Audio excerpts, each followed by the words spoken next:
Following on from the Employer Standards webinar we've just seen, now we're going to speak to a couple of different employers and see how they're using it. As an employer, hopefully you can get some inspiration from it. I hope you enjoy it. So we're talking about employer standards, and we have two different employers here to represent West London, I believe. I'm going to come to Sharon to introduce yourself first, please, Sharon. Hi, I'm Sharon. I work for the Berkeley Group, and the division I work for is St James St William. And indeed we have Claire. Hi everybody, my name's Claire. I'm the Chief Executive of SCULPT, which is a youth charity that works with 14 to 25-year-olds across London. Great, so we wanted to have one big and one small company. Have we got the right brief? Berkeley Group, quite a big company. How big are we talking? We have over 2,000 employees, but we're made up of 6 operating divisions. So within those operating divisions, we have on average probably from 300 to 500 staff across those divisions. But we actually run those divisions as independent companies. So Berkeley Group is like our overall branch of the business. And then you have each operating division. And that's why I work for St James St William. Love it. And then could I actually ask, just for those that don't know, how does your business make money? How do we make money? So Berkeley Group is a residential developer. So we look at using and buying brownfield sites. And a lot of people don't know what brownfield sites. So brownfield site is where it's been used in the past and it's at the end of its shelf life and it sits there empty. So St William was formed on a partnership with National Grid, and what we did was form that partnership and purchase quite a few of those sites. The sites are quite unique because they're gas holders and they come with their restraints. As a developer, we've had to learn to clean the land, in some cases dismantle gas holders if they're not listed. On quite a few of our sites across London, the gas holders are the world's oldest, so they have to stay in situ. So we have to learn how to refurbish them, keep them in situ, and keep them within the characteristics. And what we try to do is when we're building is to blend the developing into what the area has been. So particularly my site in West London at Kings Road Park, we're building 1,843 homes on the world's oldest gas holder site. So within that site, we had a World War I memorial and a World War II memorial. And they've never, ever been open to the general public because they've been on the gas holder site. Earlier this year, we've moved them. And November this year, we will be actually allowing general public to lay wreaths on there. So we're really passionate in bringing the community involved in that as well. Nice. So Berkeley build and Claire SCULPT build amazing impact. Is that right? We do, yes. So we're the absolute opposite end of the scale. We've got fewer than 10 employees, so we're a micro employer. But for me, I've always been involved in this kind of work and involved in the West London Careers Hub because I'm passionate about people understanding that SMEs, small and medium-sized enterprises, can also be involved in this kind of work because, actually 60% of the country work for an SME rather than for a big organisation. So for us, it's really important. And what we do, we're a charity, so we get our money from donations, from grants and trusts and foundations and very lovely corporate donors. And what we do is we support young people to kind of shape positive futures for themselves through things like employability, youth voice and youth leadership programmes. Love it. So this podcast follows one that we did with the West London Careers Hub and the Careers and Enterprise Company talking about employer standards. So but before we do, let's just do a case study on both of you, if starting with you, Claire. So why would a company like yours, a small business that does great work, why would you engage with schools and community, I suppose? Well, for us, it's about making sure that we bring the whole community together because, there are lots of challenges. You see young people coming out of school and not being able to find kind of employment, and they're incredible, talented, amazing young people with so much potential.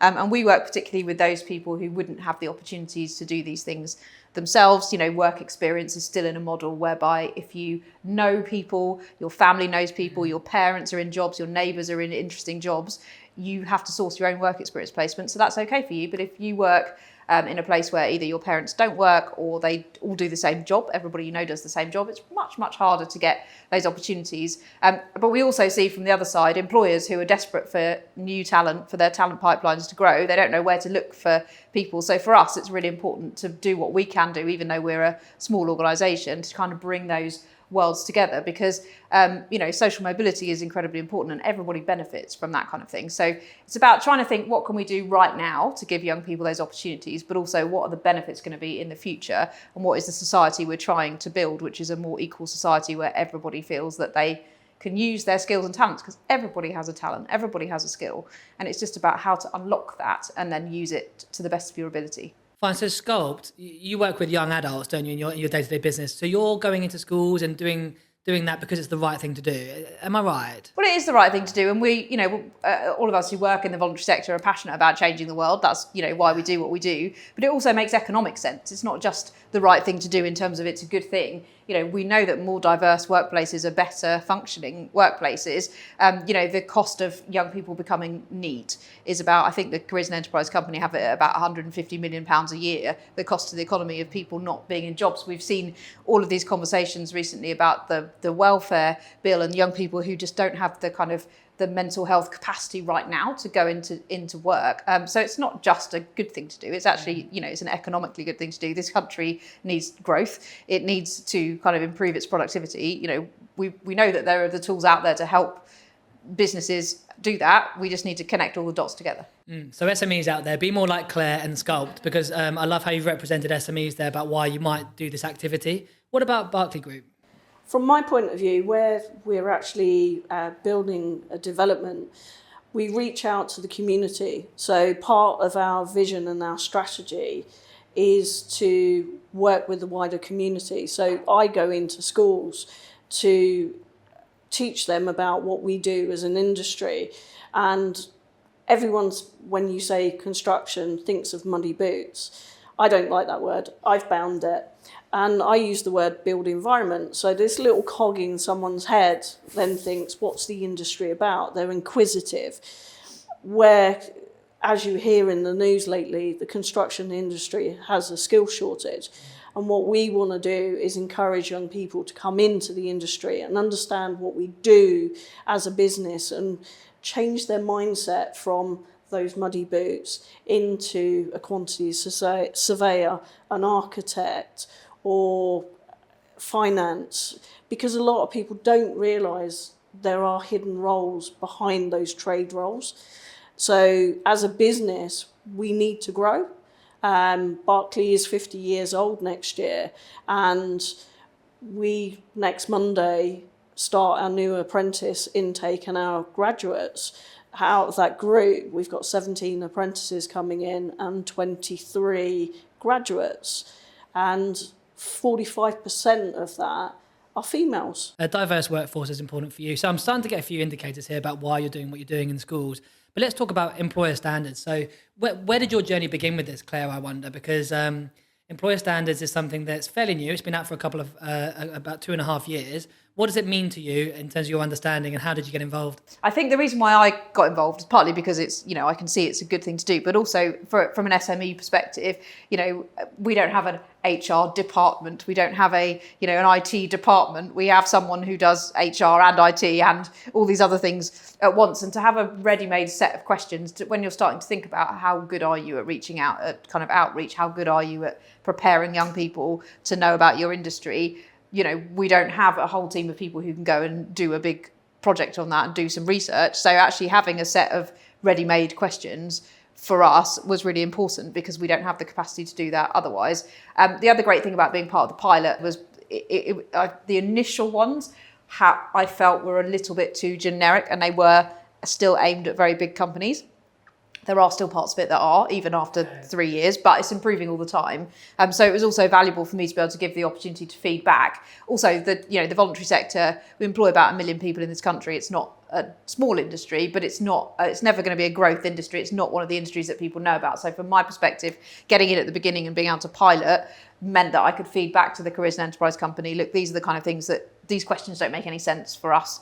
Or have you thought about including something that would actually fit this particular sector a little bit more? Because, I'm passionate about doing what we do, because nobody knows you can get a job in the voluntary sector. Everybody, teachers don't know. And, they think that you have to, if you want to work in the voluntary sector, that nobody gets paid. I mean, you can get a decent salary being the chief executive or the kind of communications director in a charity. And there are charities that are tiny and ones that are absolutely massive. So for me, it was quite important to be able to get that information in at the beginning and be there at the pilot stage. It's great, Claire, because what the CEC and the Careers Hubs are saying is, employers, over to you. Like, we're going to make this easy for you, but if you want to see change in skills, you want to see change in diverse young people coming into your sector, into your organisation, get off your bums and start doing it yourselves as well. But they're giving you that support, aren't they? So there's 9 different sort of categories of standards. Do you remember like how long it took you, and just talk us through that process? It only takes about 20 minutes to do the initial assessment. And again, what's happened since the pilot, because we've now done it 3 times. So, and what's happened each time is the resources that go alongside it have got a lot better. So although it only takes 20 minutes to do the assessment, you then get a lot more information that you can play with. So you can make it take as long or as little time as you want. They also benchmark across other kind of similar sized organisations so that you can, you get your results and then you can have a look and say, well, I see we're doing really well for organisations our size on maybe number 3, but we're doing really poorly on number 5 or whatever. So you can take as long as you want over it, but the actual initial assessment takes about 15-20 minutes. And you're CEO of the company, and when did you decide to redo the assessment? Is it once a year, once every 6 months? Do it once a year, yeah. I don't think for us, because we're quite small, it wouldn't be practical to do it more frequently than that. But also, we're not making huge changes every time we do it, and we're making changes every time. And we can talk a bit about some of those changes that we've made, but we're not making big sort of seismic changes. We're making small adjustments. So to do it more regularly probably wouldn't really work for us. But for some companies, that might be something they would want to do on a more regular basis. Okay, great. And Sharon, what about you at Berkeley then? So yeah, the 9 different ways of assessing. Did you do that for your company? I did it for St James Group. When I did mine, it was very much click, click, click, I'm doing this. When I actually came to do the standards second year, I actually realised I was going everywhere. I was running around all the schools, being headless chicken. And I actually stepped back and thought, is what I'm delivering effective for those schools? Is it the right message? Am I just going there because the school's saying to me, come out, do a careers fair, and you may not see them to the end of the following year? So what I did was evaluated what I was doing in the careers world and actually realised that if I worked with a smaller amount of schools, but over a longer time period, I would actually establish a partnership with that school. The students would see me more on a regular basis, and my actual standards would reflect those results because I'm actually making a change. I'm providing an impact, where just going in and giving careers advice, is that effective? It's just happening that once and a young person will forget it. But if you're going into a school on a regular basis and they're seeing you regularly, they'll come to you and say, oh, I was on the bus the other day, I saw a Berkeley site, oh, I really want to know about it, because they're inquisitive. So you changed your strategy based on filling out the employer standards. Could you maybe just talk us through that moment when you realised, and just to help others maybe see how the standards helped you do that? Well, I look after a number of sites across London, so ultimately I get a lot of schools say to me, oh, you're in the area, can you come out, can you attend a classroom session or an assembly? But I'm one person. So I then had to realise, is what I'm offering the best for them? Because that's what we're about. Careers education is about these young people's futures. And as Claire said about, we want to reduce the amount of needs. And if we can reduce it by giving up-to-date advice, the correct advice, and support them, then that's what I needed to do. And from that, other parts of the division of Berkeley Group have now completed the standard. So it's feeding through the business, and it's something that I now want to do with our supply chain. Okay. Because yes, we've got 2,000 staff, but we could have up to a maximum of 1,000 supply chain on site on a daily basis. And again, they need apprentices, they need staff.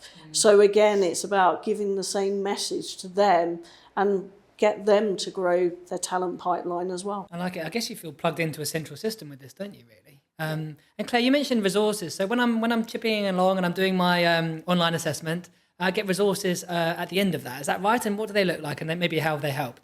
Yes, there's a variety of different resources. I mean, some of them are just little 1.5 minute videos where you can hear from an employer, this is what we did to improve whatever particular standard you're talking about. And that's really helpful because it's so bite-sized. I mean, it's like you can, it takes 1.5 minutes to watch it. You can do that in your day. You can fit a couple of those in. And then there are other kind of things like worksheets where you can have a little play around with different ideas, and they kind of, they link to PDFs and worksheets that you can have. And as I say, you can also compare, you can benchmark yourself against others, organisations of a similar size, which is really interesting to know kind of who else is out there doing what, because obviously it's all anonymous, but it's great to have actual named individuals from companies doing these little videos and things, because then that if you wanted to reach out via your careers hub, that you could probably do that if you really wanted to connect with anyone to do them. But they're useful because they're bite-sized and small enough. It doesn't feel like a really big project. You can turn it into a big project, but if you're an SME like we are, you don't have the time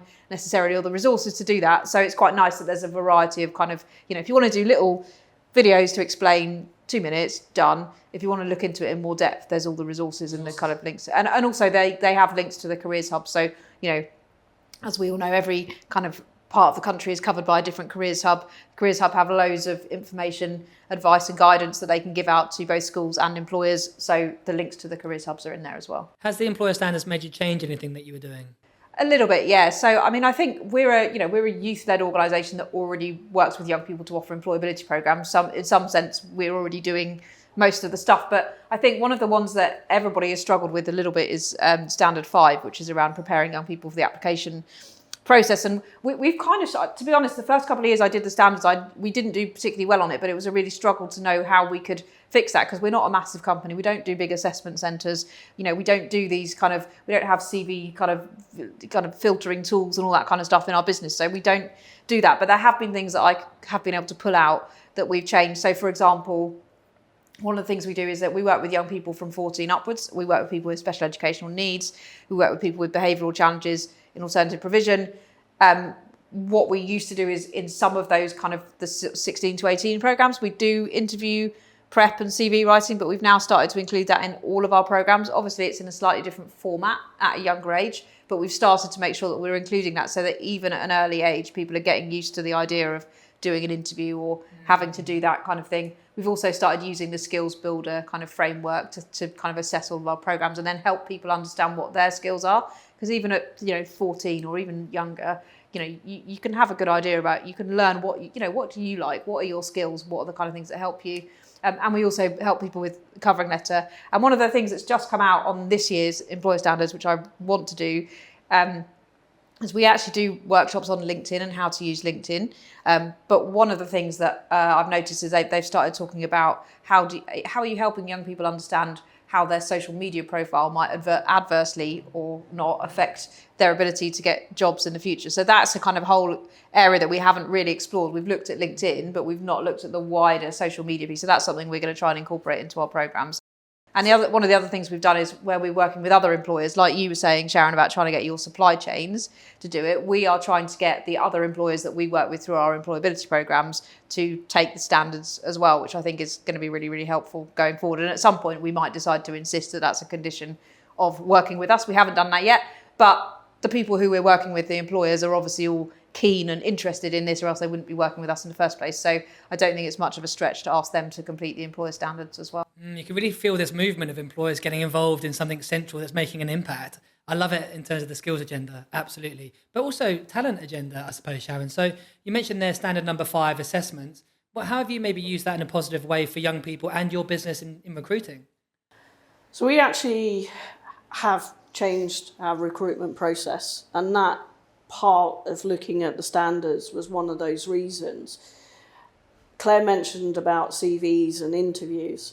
If you want to join Berkeley as a graduate and apprentice, we don't use CVs anymore. And the reason that we took them away, what information is on there as a young person? It's like having a blank piece of paper because there's no information to take from there. So we've worked in collaboration with a company called Thrive, and they have an online question assessment. And what we do is a person applies and they go through that stage. So it then streamlines that person into different categories, and it actually makes a way of us understanding if that's the right person for us. If someone didn't score very well on it, it doesn't mean we wouldn't select them. What we would do is then have a conversation with them. It might be the computer they were using wasn't effective, so it doesn't mean that's the only way you can get into Berkeley Group. But what we've also done is use that as a conversation piece when they go through to interview. So our process is they'll go through the online tool, then they'll go to an assessment centre, so they'll do different activities, so that will look at their teamwork skills, how they work together, how they take having to do different tasks. And then what we'll do is then do interviews with each department who's going to be taking them on. So that process on average will take 2 to 3 weeks to go through.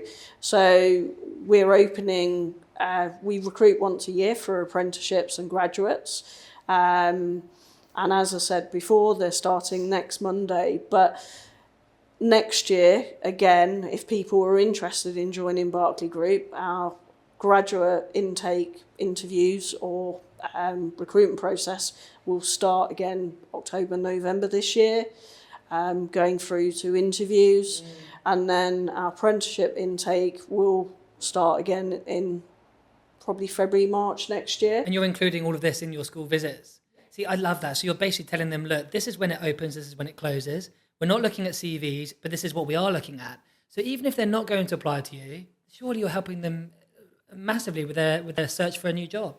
And I think also young people, and this is one of the reasons I joined the West London Careers Hub, is there's so much advice going into schools, but who knows whether that advice is right. And by working with the Career Hub and working with other employers like Claire, we can share best practice. So we are getting one message out there rather than something that's said today can be out of date tomorrow. So careers advice needs to be up to date, and teachers are so much under pressure. Some schools do have a dedicated resource as a full-time careers teacher.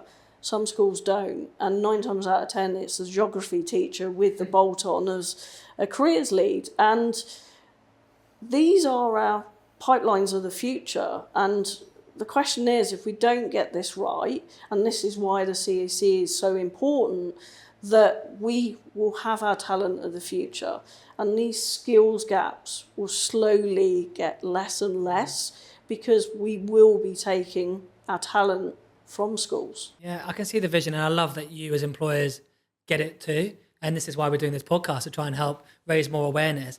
And the podcast is going to come to a close shortly because we've been talking for a while already. But Claire, I just wonder if there's anything else you'd like to say, do say it. But I'd just like to ask you, why should I get involved with a careers hub? And indeed, why should I try and commit myself to doing these employer standards? I think that anybody can improve the way that they're kind of seeing their future talent pipelines, and it makes good economical sense to do it. It's also a good thing to do to actually be part of what is going on in your local area, particularly for an SME. If you're going to be more rooted in your local community. What we find when we talk to a lot of employers, especially smaller employers, is they actually want to recruit people locally to them.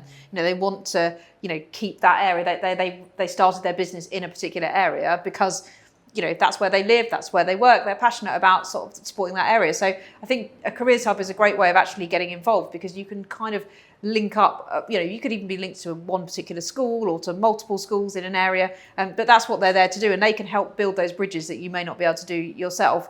So I think do it because you're passionate about investing in your local area, do it because you're going to improve your talent pipeline, do it because it's the right thing to do, but also do it because it's easy and it isn't going to take you very long, and it may well improve your business as a result. I love it, Claire. Thank you so much. And Sharon, you changed your processes by going through this process. Like, what message would you have for other businesses? I think all businesses should do the employer standard, and there's support out there to help people do it. I look at the standards, and I've now done my third one, and each year certain percentages go up and down. But that's actually because I'm now looking at those results more and more. And I've now seen some of the talent that I was working with 3 years ago come through into the apprenticeship programme. So I know the advice that I've given, and probably from using the standards, has helped that recruitment process. And it doesn't matter how big you are as a business or how small you are, this is something that is free. It's a resource that you can go online and use. As you said, Claire turned around and said, you can take as long as you want to do it. You can do it in 5, 10 minutes, 20 minutes. You can go back to it. But there's teams out there to support you with it. It's not something as an employer you have to do alone. I love it, Sharon, how you've spoken about there. You evaluated and you made the changes. Indeed, at Berkeley Group, and indeed, Claire, you at SCULPT. I love what you're doing across West London. And the message to employers out there in West London, get involved, and indeed all around England, where there are 44 different careers hubs around England. You can get involved. You can search for them via the Careers and Enterprise Company. You know, it's about investing in skills, getting the right skills for your business, making sure that our UK workforce is actually ready for tomorrow's workforce and what we need from it. But also actually for your recruitment and your talent pipelines and bringing them through.